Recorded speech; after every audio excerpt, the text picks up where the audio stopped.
Have you ever found yourself, saying something in English, you've got the grammar perfect, the words are right, but you still feel like it wasn't quite understood, that there was some kind of disconnect? It happens a lot. And here's the interesting part, maybe the surprising part. Often, it's not about the words themselves. It's really about how you say them.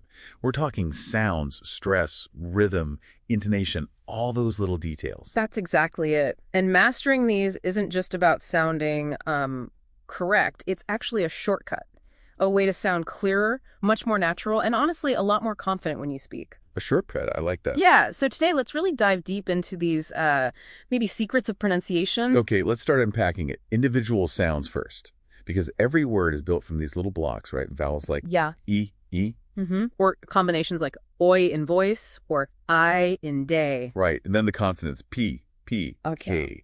And those tricky clusters like store and street or scars and scream. Yeah, those clusters can be tough. And the real challenge, I think, is that English spelling is, well, it's not always logical, is it? It doesn't consistently match the sound. Definitely not. That's where tools like the International Phonetic Alphabet, the IPA, can be super helpful, just to clarify exactly what sound we're aiming for. Good point. Okay, try this, everyone listening. Just repeat street. Yeah. And now maybe scream. Now slow it way down. Sas, tur, eat. Feel how those sounds actually blend together. It's not just separate letters on a page. Exactly. It's about the flow between the sounds. Okay, so we have the sounds. But what about stress? Because I've heard people get every sound right. But if the stress is wrong, the meaning just vanishes. Oh, absolutely. Stress is crucial. We all know the classic example, right? Like record for the noun, like a vinyl record. Yeah. Versus record the verb, like hitting the button on your phone. Just that one little shift in emphasis completely changes the word's function and meaning. It really does. And connecting this to the bigger picture, stress isn't just within words. It works across the whole sentence, too. How so? Well, think about a simple sentence. Sue bought the red dress. Okay? Yeah. If you stress Sue bought the red dress, you're implying it wasn't Ellen or Jane. Right. Sue bought the red dress. Maybe she didn't borrow it or steal it. Okay. Stress red, Sue bought the red dress, implies it wasn't the blue one or the green one she considered. Stress literally guides your listener's focus, tells them what's the important bit. That's fascinating. So stress is like a pointing finger within the sentence. Precisely. Which actually raises a really important question. How do we get that natural flow, that rhythm? Yeah, the rhythm. That's often where non-native speech can sound a bit choppy, or maybe too even. Exactly. And the key is understanding that English is what we call a stress-timed language. This means basically that the time between the main stressed words tends to be roughly equal. Regardless of how many little unstressed words are squeezed in between. Pretty much, yeah. The stressed syllables are like the drum beats, and the unstressed ones just fit in around them. Okay, let's try an example. How about, Tom walked into the room and closed the door. Okay, got it. Now, a longer one, maybe. Marilyn walked into the office and opened the window. Right. Different number of syllables in those two. Yeah, quite different. Yeah. But if you say them naturally, they take about the same amount of time to say, don't they?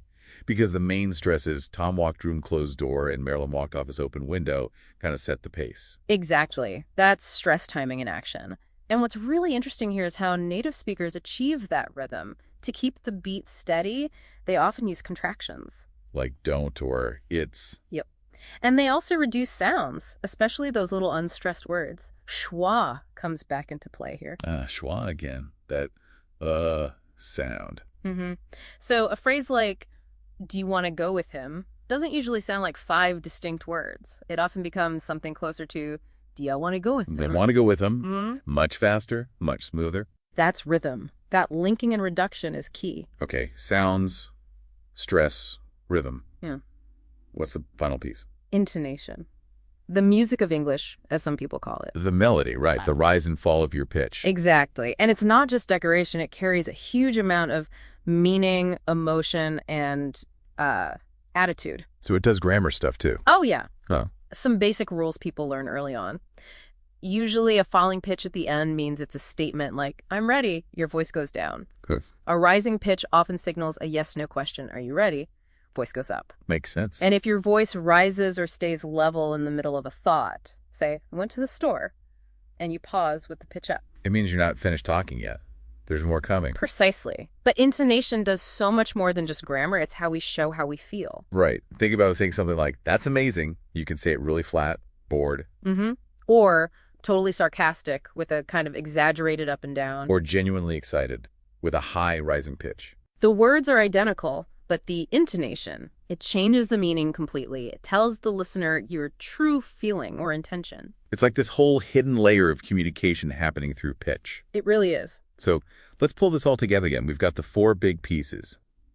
The individual sounds, getting the stress right in words and sentences, managing the rhythm, and using intonation. What does it all mean for you, the listener, trying to sound clearer? Well, if we connect it back to the start, putting these elements together means you move beyond just, reciting English words. You start to really perform the language. Perform it. How so? You're actively guiding your listener's ear. You're holding their attention. You're showing them what's important, what you feel. You're making sure your message truly lands. It's about connection. That makes a lot of sense. Okay, here's a little challenge for everyone then, a practice mission. Pick one short sentence today. Anything.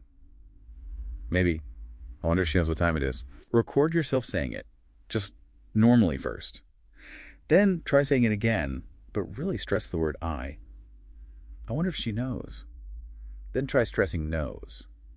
I wonder if she knows. Then time. I wonder if she knows what time it is. Listen back to those recordings. Yeah, listen back. Notice how the rhythm changes slightly, how your intonation shifts, and how the whole underlying question or implication changes with each stress shift. It's really eye-opening. It's a great exercise. So that's our deep dive into the core mechanics of pronunciation for today. But we're not done. No, this is just part 1. Next time we'll build on this and explore cohesion, how you actually connect all your words and ideas smoothly so you sound completely natural from the first word to the last.